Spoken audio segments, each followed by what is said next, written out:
একটা পার্কে দুটো বাচ্চা খেলছিল। একজনের কাছে অনেকগুলো গুলি ছিল, আরেকটা বাচ্চার কাছে কিছু চকলেট ছিল। তো ওরা দুজনে ডিল করলো যে একজন বলল আমার কাছে যা গুলি আছে নিয়ে নে, আরেকজন বললো আমার কাছে যা চকলেট আছে নিয়ে যে। এরপরে যার কাছে গুলি ছিল সে তো সব দিয়ে দিল আর বাকি চকলেটগুলো নিয়ে নিল। যার কাছে চকলেট ছিল সে কিন্তু সব চকলেট দিল না, সে কিছু চকলেট দিল, কিছুটা রেখে সবগুলো গুলি নিয়ে নিল। এবার খেলা শেষ হয়ে গেল, ঘরে এলো। ঘরে আসার পরে যার কাছে অনেকগুলো সে যে চকলেট নিয়ে এসেছিলো সে তো খুব খুশি ছিল, নিজে খাচ্ছিল, সবাইকে দিচ্ছিল, খুব খুশি ছিল। কিন্তু যে গুলি এনেছে সে কিন্তু খুশি ছিল না, তার মনে দুঃখ ছিল। কেননা সে ভাবছে আমি যে এতটা গুলি নিয়ে এসেছি বোধহয় আরও গুলি ওর কাছে আছে, কিছুটা গুলি সে রেখে আমাকে দিয়েছে।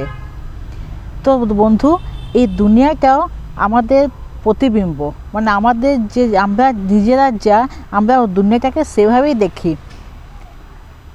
যে বেঈমান, যে মিথ্যে বলে, যে ধোকা দেয় দুনিয়া সবাইকে, সে অন্য কেউ ভাবে যে আমি ওকে ধোকা দিয়েছি, সেও কি আমাকে ধোকা দিল, সে কি মিথ্যে কথা বললো।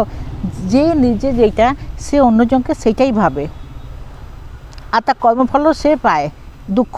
এই দুঃখটা যদি তুমি ধোকা না দিলে কাউকে, নিজে পেতে না।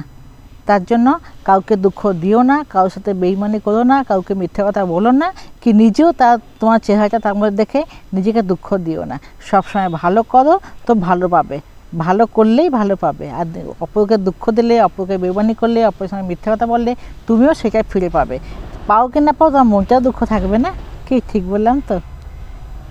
শেষে একটা কথা বলবো, কারোর লোকসান করো না, কি নিজেকেও লোকসানি হতে দিও না। আর একটা কথা লাস্টে বলবো, এই দুনিয়াকে গুলি মারো, এই বোনটাকে ফলো করো। কথা দিলাম রোজ কিছু না কিছু এখান থেকে শিখেই যাবে।